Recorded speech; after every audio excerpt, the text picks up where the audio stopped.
The Savage Angle Podcast. A podcast of no direction, unfiltered, raw. Your host,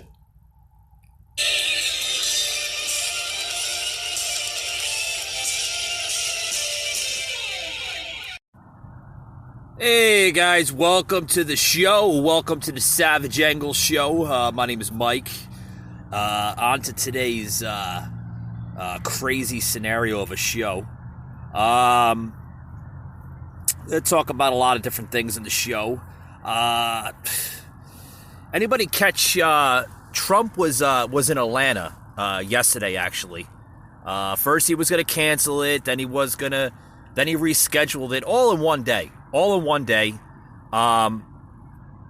The reason for the canceling was because, there was a coronavirus scare in the area. Excuse me. And I guess the administration had thought, and, advisors or whatever had thought, it's best to just cancel and reschedule at a later time.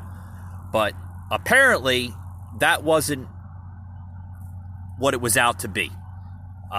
They rescheduled all on the same day, and Trump was able to make his visit to the CDC in Atlanta.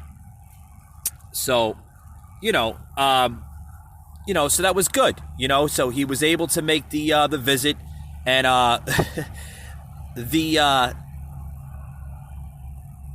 traffic in I-75. I mean, anybody living in the Atlanta area, you should know that traffic is just terrible. It's just bumper to bumper all the time. But, we do have a clip of him actually, touring the CDC facility in Atlanta yesterday. We're going to play that clip in a little bit. But before we play that clip, I want to talk about how this coronavirus is just affecting everything. We're going to talk about that later on in the show. But first, we're going to talk about the clip here. I'm going to plug into the show here this clip. I got a clip, like I said, of Trump actually touring the facility in Atlanta yesterday. Here it is. Number of clusters, but it's not as if we have multiple, hundreds and hundreds of clusters around the United States. I do think what's happening though is you have people that are sick, but they don't go to the hospital, or they're not very sick. It's a more minor case, and it could be of this virus. But you have a lot of people that aren't going to the hospital, so we're not seeing those people. And if you did see those people, the statistics actually become much better because they heal, they get better, they don't see a doctor, they don't see a hospital, they have a problem, they have the sniffles or a cold or some of the symptoms, and over a period of time, short period of time, or even longer period of time, they get better. If you look at that, then all of a sudden you're coming into a much lower category of risk in terms of death type risk. Because I think a lot of people aren't going to doctors, a lot of people aren't going to hospitals, and so you're not seeing those people. And Mr. President, you wouldn't have seen this, but actually today, Dr. Fauci published in the New England Journal of Medicine a revised estimate of fatality counts very much consistent with what the president was saying, which is the WHO numbers are just a math problem. This many people died, this many were diagnosed. But if you then extrapolate from the number of diagnosed to how many likely cases there are that never came to the doctor or hospital or got tested, Dr. Fauci's paper in the New England Journal says he thinks it's less than 1%, which is, I think, word for word, Mr. President, what you were saying. Can I just ask one question about containment? I mean, you're saying that you have noticed, you've seen these clusters, but from last Friday to today, we've gone from something like 57 or 59 cases. In 7 days, we have 200. And we even haven't had the testing to see if there's more than that. So now we're actually getting the testing. And don't you think it's likely there are a lot more people out there who are going to come and have actually be sick? I think there's no doubt we're going to see more community cases. And I just want to say, and there's no doubt that the public health system of the United States is enhancing surveillance in a variety of ways to try to really understand, is there any hidden pockets? And I just, that's all in process. But I will say, everyone has been aggressively using the single case they diagnose than to go look at all the contacts to try to begin to understand this. This is how the nursing home is having a lot of infections in Seattle, and tragically, and they're all in our prayers, the number of deaths from that nursing home. So I just want to assure the American public that we are enhancing our surveillance, not just CDC, but the entire public health system of this nation, so that we will have very accurate eyes on where this virus is. Obviously, Mr. President, we talked a lot about the health ramifications. Of course, it's very important. But there are also economic ramifications. The stock market dropped again today. The travel industry, airlines, cruise ships, companies, travel companies, especially hard.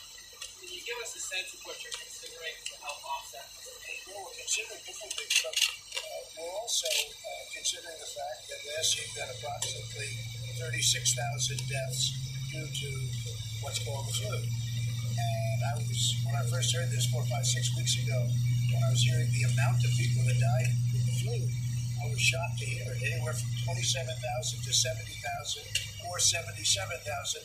And I guess they said in 1990 that was in particular very bad. It was higher than that. As of the time I left the plane with you, we had 240 cases.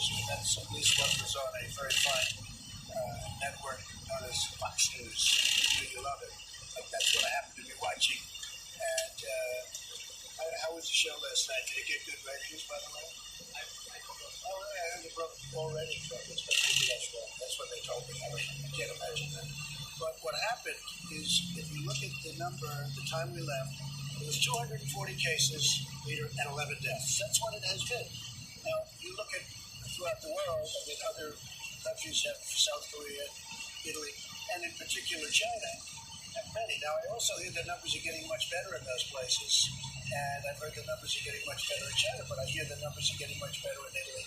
All right, guys, I'm going to stop it here. 240 cases, 11 deaths. Okay. We got Trump yesterday at the CDC facility in Atlanta, and they're talking about clusters.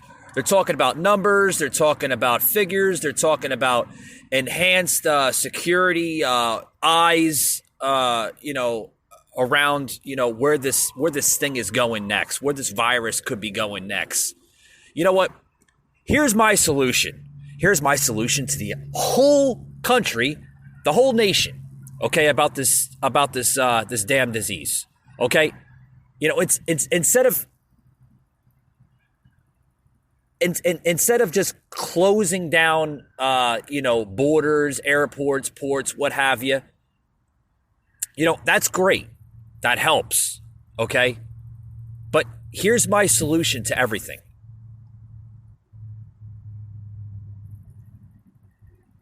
Where the viruses are normally at, okay, it's mainly coming out of China and Asian areas, so to speak, right? Is that pretty much where the origin of this disease formulated from? If you are Asian of descent, nothing against you, not to be discriminating or nothing like that. So, don't come after me with this discrimination clauses and all this other crap. I'm not being discrimination. I'm not showing any signs of discrimination or discriminating anybody of Asian descent. But it has originated from Asian descent, okay? I'm sorry. We cannot allow Asian descent in this country right now until we can find out how to control this thing. Because you talk about numbers and clusters and all this crap and everything. Yeah, that sounds good on paper. But, when you have visitors coming and going, from countries like that, what do you think it's going to do? It's going to spread to the next person, the next person, the next person. Then you're going to have a mass hysteria in this country and everybody's going to go crazy. You can't have that. You can't have that. I'm sorry. If you're Asian descent, you can't come in this country. Well, it's, Mike, you're going to say again, well, that might affect the tourist regions in Las Vegas and, Orlando, Florida and Miami and, matter of fact, the whole state of Florida or other regions that have a lot of high tourist volume. I'm sorry. You know what? The tourist areas are going to take a hit from this coronavirus, and they have been taking hits. Okay, and the reason why I say that is because you look at the numbers and you look at the sales at Disney World and all different high tourist regions. They're down right now. They're down. They're down because of this virus. They're down because of companies like Disney and companies like, big, large corporations, okay, that depend on the tourist visitors that come into this country to have fun at their parks and everything else. They're not seeing those large crowds, okay, because of what's going on. And that's going to have to stay like that for a while until we can figure out how to control this thing or just literally kill the virus completely. Okay? You can't have it. You can't have it. With that being said, folks, we got a lot more to say on the Savage angle. I'm going to take a quick little break after these words. Be right back. Don't go anywhere.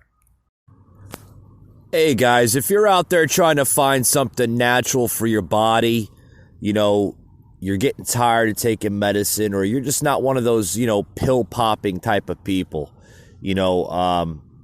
try hemp. What is hemp? Hemp is very natural and it's great for your body. It's known to help people with Alzheimer's, epilepsy, seizures, just about everything. Headaches. I mean, it's very natural, folks. And it's becoming very popular as well, too. The hemp industry is suspected to grow in the next 10 to 20 years. And it's growing right now at a tremendous rate. What I would recommend is try HempWorks. HempWorks, you could find it on just about everywhere on the internet. If you just Google HempWorks, that's HEMPWORX, and mention that you heard this from the Savage Angle podcast. Don't forget to tell them that the Savage Angle sent you. And you're going to find some great products, folks, with HempWorks. I have HempWorks products at my house that I use, and I'm telling you what, folks, it's a great company, and they supply great natural products. And they stand by their guarantee as well. So if you're out there and you want to find something new, something natural for your body, log on to HempWorks. You're going to love their products, folks.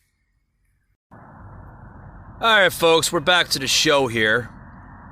Talking about the Trump visit to the Atlanta CDC yesterday. It's baffling to me that no one has. It seems like no one knows what the hell to do with this thing. With this coronavirus outbreak. No one knows, how it formulated, how it started. Everybody has conspiracy, thoughts and everything and views on it, on where it could have came from, but they don't have an actual thought of where this thing came from. Everybody's, kind of resembling this virus as the modern day flu, so to speak. But it's just baffling to me that as a deadly disease that it's coming out to be, killing thousands upon people and having affected people with affected cases even throughout the states here is just baffling to me. It's baffling. It just seems like, with the latest technology that we have, no one can give anybody a simple, straight freaking answer to this thing, I mean, that's why you pay these scientists big money. I mean, come on, guys. It's time to work around the clock so we can get this thing beat. With that being said, we just had the president sign another bill to this coronavirus. The bill was signed by President Trump. But do we have a clip on? Yeah, we're going to have a clip on that one. I'm going to play the clip on this one. I mean, it's just, there's more that has to be done. There has to be something done with this damn thing. You know, I can't keep on talking about this crap every damn day on my show. You know, and I'm not going to talk about it. It has to be done. It has to be changed. It has to be boom, boom, boom, done. Get rid of it. Develop some kind of vaccine for it, and that's it. Stop talking about it every damn day. It's always, oh, the coronavirus. No. Yeah, it's bad. Let's get rid of it. But we got a clip here of the president signing into law a bill that's relating to the coronavirus and its relatees. So here it is right now.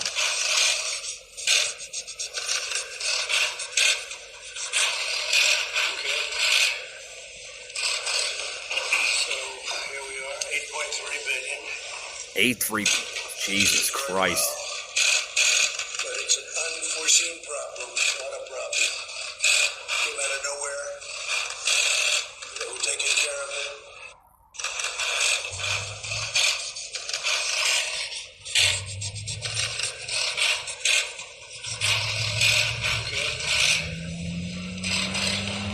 So here we are, 8.3 billion.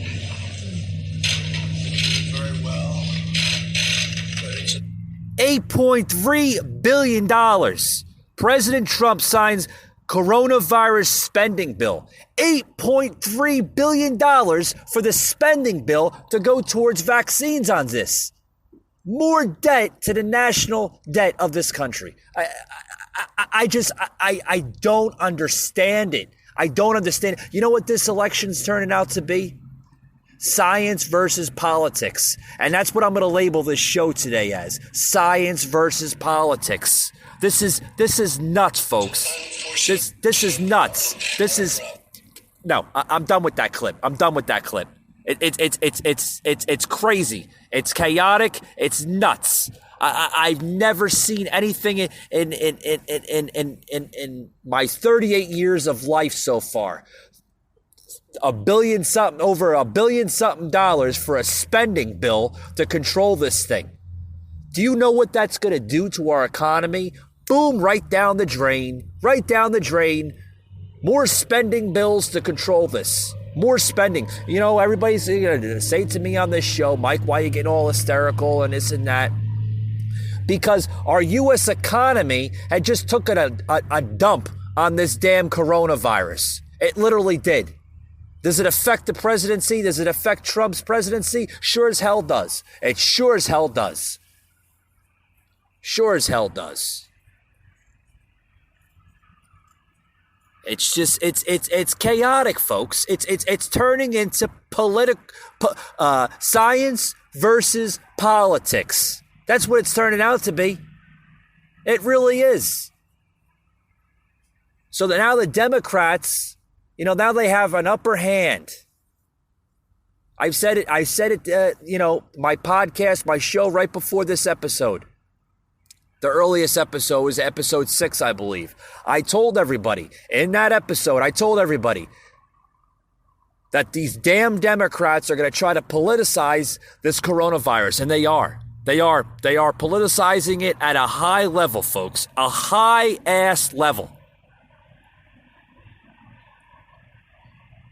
You know? We talk about the so-called 2020 fix, guys. I'm going to get off the whole coronavirus right now. I know it's a touching subject, but we got the 2020 fix of what's going on with this with the delegates and everything else with the Democratic Party. Just basically what's going on.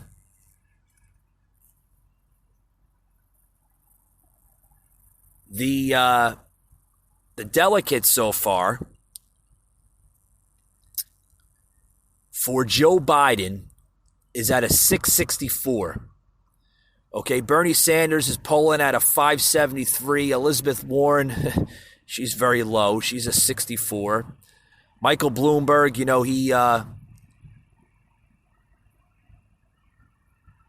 he basically canceled himself out, so he doesn't count anymore. Buttigieg, 26.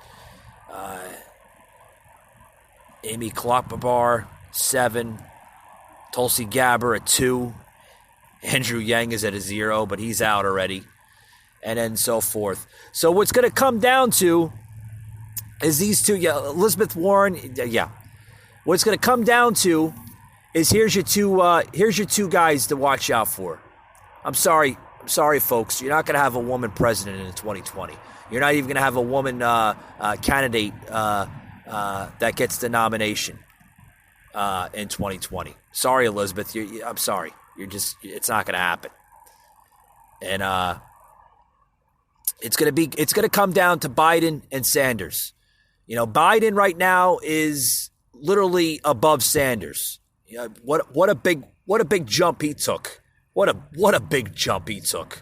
Because at a 664 over Sanders at a 573, you know, that's a big jump.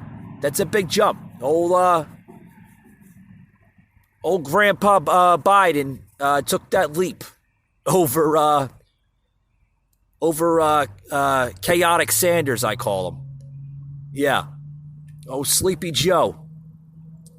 So here are the primaries so far.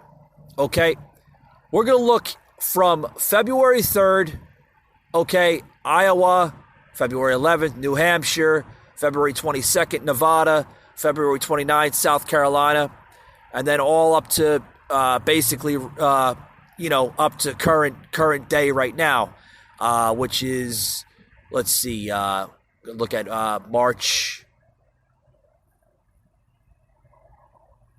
I guess you could say March 10th is Idaho, Michigan, Mississippi, Missouri, North Dakota, Washington. Okay? I mean, we can go all the way down to June 2nd, which would be the District of Columbia, Montana, New Jersey, New Mexico, South Dakota. Okay? So those are all your results. I don't want to go through them all because, I mean, basically, take up the whole damn show. But I want to look at March 3rd right now on the, actually not March 3rd. Let's look at, waiting for it to pull up here. Let's look at, okay, we can't look at that one. Bear with me, folks, here. I'm trying to, okay.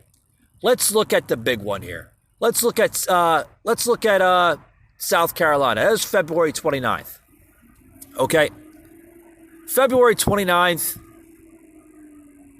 Joe got 39 delegates from the when they were over in South Carolina. Okay. Sanders 15, Tom Steyer 0, Buttigieg 0. Okay. So out of Biden coming out of South Carolina, 256,000 basically votes with a 48% percentage rate for Biden. Sanders was polling at a 19.9% with only 105,000 votes in South Carolina. That's I don't know. It's gonna be a tough one. It's more or less gonna turn into this whole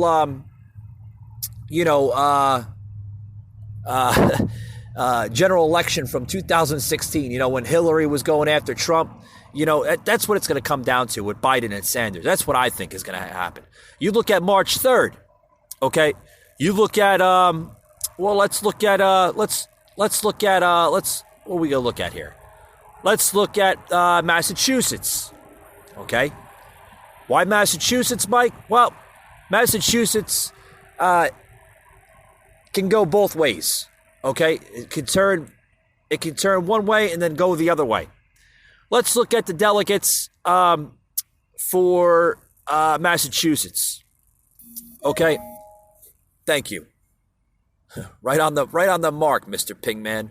Joe Biden at a 37, Sanders at a 29. See, Joe is coming back. Joe, with 470,000 votes. Sanders only had 373,000 votes in Massachusetts. Well, you can look at the delegates for Trump from Massachusetts, you got Donald Trump with 41 delegates from Massachusetts. Okay, right below, there's no one below Trump. They're all at 0. Okay? So Trump is favoring 87% in Massachusetts.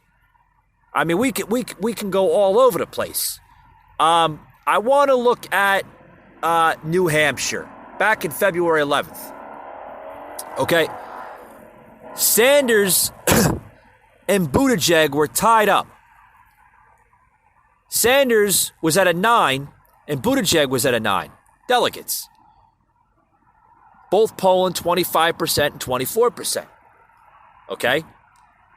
Now, Donald Trump was only polling 22 delegates, a little bit higher than both of them. Now, why am I saying New Hampshire? See, New Hampshire it's going to come down to states like New Hampshire. It's going to come down to states like Florida. Now, if Trump can pull those, those favors, those favoritisms, and that interest level of those states, Trump is going to get it in. Trump is going to get reelected. Why am I saying this? Because I know it's going to happen. I know it's going to happen.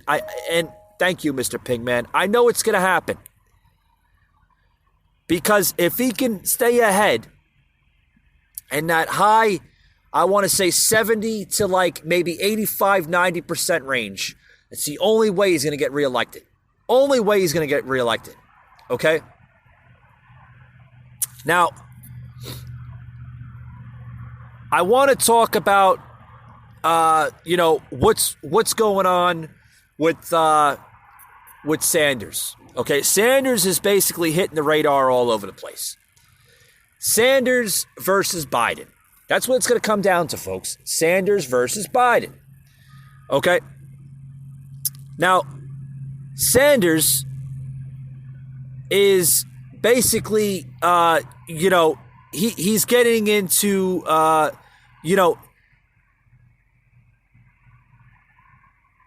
in my opinion, he needs to leave his comfort zone, okay? Because he's comfortable only saying certain things. He talks about the damn healthcare. We need to get healthcare. We need healthcare for everybody, free for all. Yeah, it sounds great, Sanders. You can't do it. It's a delusional thing. It really is. It's not going to work in this country. Look what it did with Obamacare. It tanked us. Okay, but the next debate, okay, Biden and Sanders are expected to be alone in a qualifying for the next debate. Well, that's going to be interesting, folks. It's going to be a very, very interesting debate because I could see Biden slipping up at this debate, but I could also see him gaining some popularity in this debate. Okay, the next debate's going to be March 15th in Arizona. In my opinion, a big state for any candidate to get a win. Arizona, he showed they favored Trump back in 2016, but can we see a favored interest in either Biden or Sanders come this debate on the 15th in Arizona? We could see it. We could see an interest in either two candidates here, Biden or Sanders. But Bernie Sanders and Joe Biden are likely to go head to head for the first time this month. Yeah, we know that's going to happen. But a Democratic presidential candidate must have picked up at least 20% of the convention delegates dispersed so far to qualifying for this month's debate. Okay? The party announced Friday. So, both Biden and Sanders have already met the new threefold. But Tulsi Gabbard, the other candidate left in the race, has only picked up 2 delegates. Tulsi, sweetheart, just drop out of the race. You're not going anywhere. You're just wasting money. More money. Taxpayers' money for probably campaigning contributing to your campaign, so to speak. But Gab, that's needless to say. Gabbard hasn't won a single contest outright and is barely registering in the most polls. Well, we know that. We know Tulsi's not going to make it. She's not going to make it. I'm sorry to say she should just drop out. Do us a favor. Do like, Bloomberg, he's seen it. You got to be strong in these things. I mean, you don't have any message. No one's going to listen to you. So I really think that that it's going to come down to it's going to be real close between Biden and Sanders. Biden wants to, in my personal opinion, he wants to continue this so-called Obama legacy with this health care. Okay, and Sanders just wants to crisscross it. He wants to just give everything for free and this and that and raise your minimum wage and this. It's communism written all over it. I don't understand how people don't see it. It really is. It really is. But Sanders is grilling Biden over his Senate record, which included voting in favor of the Iraq War and proposing cuts to Social Security and entitlement programs. He's grilling Biden over that. He really is. And Biden, Sleepy Joe, so to speak, he seems like he's just taking it in. I seen the last debate with Biden, and Biden it didn't look like he had the energy. It seemed like he was lost. Like the little boy in Little League, he was lost out in left center field picking the dandelions. Joe, if you don't pick up your energy, little Big Joe, you're Sanders is going to be all over you like white on rice, and that's a fact. That's a damn fact. Be the budget chopping block, so to speak. But Biden has to punch back. He has to. He has to punch back at Sanders, because if Biden doesn't get this debate on the 15th, if he doesn't get people behind him on the 15th, okay, they're gonna give this victory, this debate victory, to Sanders. Sanders is gonna, folks. I think it's gonna come down to Sanders. I really do,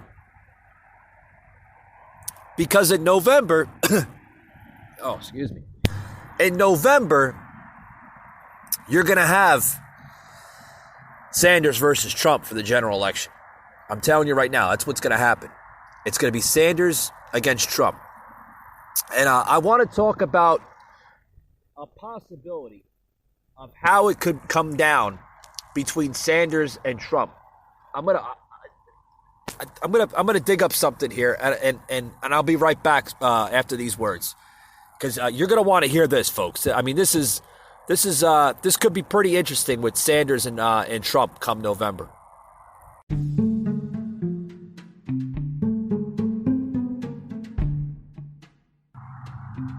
Savage Angle. We'll be right back after these words.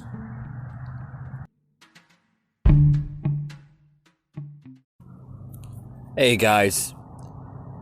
If you're liking my podcast so far, you should check out the podcast on Twitter. Yes, the Savage Angle podcast is now on Twitter.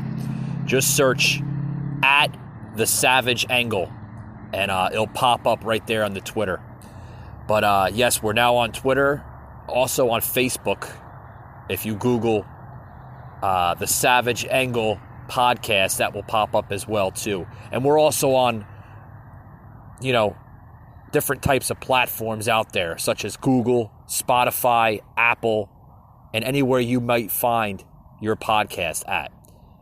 Guys, this podcast is jaw-dropping, it's unscripted, and it's raw material. Just give us a try out today, guys. You'll love it.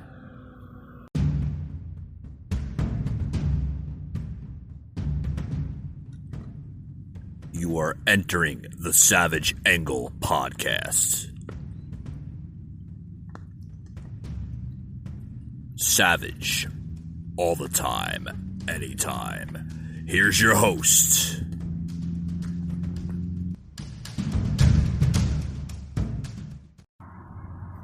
All right, guys. I don't know. It's going to be an interesting one. It really is. It's going to be it's going to be I tell you what. I just thought about this. I tell you what. Trump's going to watch out for Texas with Sanders, because if it comes down to Sanders, I think Sanders can pull off Texas in the general election. I really do. I really do, because he has a unique message to his words, and there's some people that are buying it. Yeah, it's crazy. A socialist and a commie as Sanders, and they're buying it. They really are. But this was like 8 months ago. I want to play this clip because we're running low on time here on the Savage Angle show. I want to play this last bit, and then I'm going to close it out here. But this is Bernie responding to Trump's campaign launch, the campaign launch. I want to play this because it's a very interesting clip, and this is how Sanders could actually pull it off here, so to speak. I know it sounds crazy, folks. It sounds crazy. I'm not a big Sanders supporter. I don't support his views. I sure as hell don't support his message on the whole socialist communist vision of America, because it's going to be a dangerous scenario for us if he does win in 2020. Let's hope and pray that this does not happen and we have Trump in the Oval Office come November of 2020 this year. But I want to play this last clip here, and then I'm going to close it off. This is a very, very, very interesting clip. Certainly something. An hour and a half speech of lies, distortions, and total absolute nonsense. That is quite an experience. So if you watch Trump's speech, you're already a little bit discombobulated. So I'm not going to keep you for a very long period of time, but I want to take you into another universe, a parallel universe from where Trump was this evening. It's really quite incredible. So what I want to talk about is not so much what he said, but what he didn't say. Take a look at America today, the America that Trump did not talk about. And if you ask, for a start, the scientific community globally, what the major crisis facing our planet is, they will tell you without a second's hesitancy that crisis is climate change. And they will tell you that climate change is real, it is caused by man-made activities, and it is already causing devastating problems. And if we don't get our act together in the very short, near future, there will be irreparable damage done to this planet. Maybe I missed it. I did not hear Donald Trump mention one word about the planetary crisis of climate change. And in fact, what he boasted about is that we are producing more carbon, which is only going to speed up the climate change crisis. Okay, that's issue number one that comes to my mind. Trump talked about the booming economy. And in truth, unemployment is low, stock market is high. But what didn't he talk about? He didn't talk about the fact that half of the people in this country today are working paycheck to paycheck. They don't get paid next week. They lose their job next week. Their kid gets sick. Their car breaks down. There's a divorce in the family. They are in really bad shape because they don't have any cash in order to pay for the bills that are coming. Trump didn't talk about... Let me pause it here for a minute, folks. Let me pause it. I promise I'll go back to this crazy Bernie scenario. Do you hear what he's saying? Okay, let me put you in a perspective of how I see this guy. Okay, because I don't buy the crap that he sells, and I definitely don't want to purchase any of his bull crap, because it's bull crap, guys. It really is. He's talking about carbon fibers. He's talking about man-made destruction that's causing climate control, like we just started doing this 10 years ago. Bernie, I know you're old, man, and I know you don't see things maybe on a scale as a younger person would see, but hasn't climate change been around? It's been around for a while now, right? I mean, these politicians are just starting to talk about it now, and then he's talking about this economy here where he didn't, but Trump didn't say Americans are living on paycheck to paycheck. No. Yeah, Bernie, you might be right on that one, pal, that Americans are living paycheck to paycheck. But guess what? Just because they're living paycheck to paycheck, some of those Americans have jobs now under Trump, and they didn't have jack crap under Obama and the corrupted administration we lived in under for the last 8 years. Are you talking about that? Let's talk about that right now. Let's talk about people off of food stamps and living paycheck to paycheck. I'd rather live paycheck to paycheck, Sanders, than not have a job to begin with.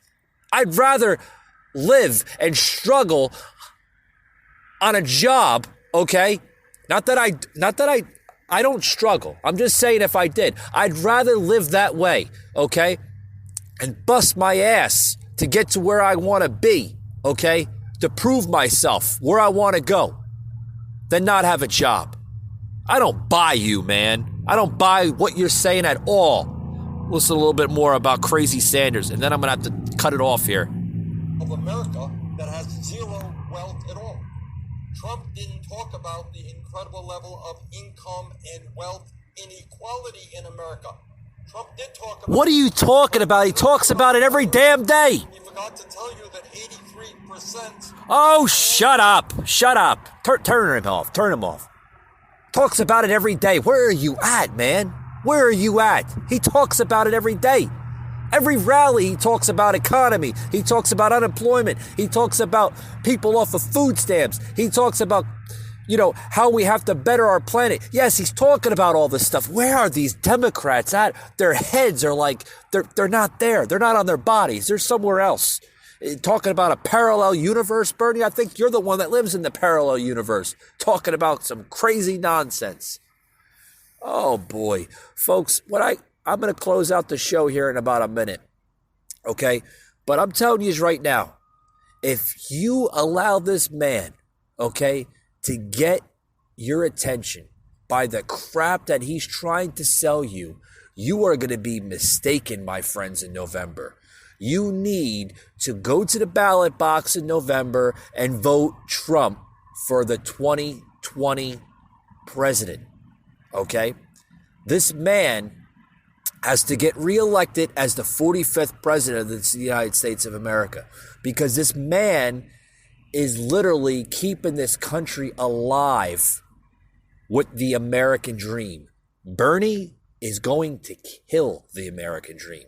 If you don't believe me, then go vote Bernie, and then you can go see for possibly 4 to 8 years under his presidential tenure. And then you'll see your unemployment high rise, okay? Your food stamp recipients back on food stamps, welfare, high rise, job growth, down the drain, down the crapper. There goes your jobs, there goes your economy, there goes everything that you worked for and had this president, Donald J. Trump, work so hard for you. Folks, voting for Bernie would be a big slap in the face to America, okay, for what Trump has done so far in his presidency. It really would. Folks, that's my message. That's my angle. I'm sticking to it.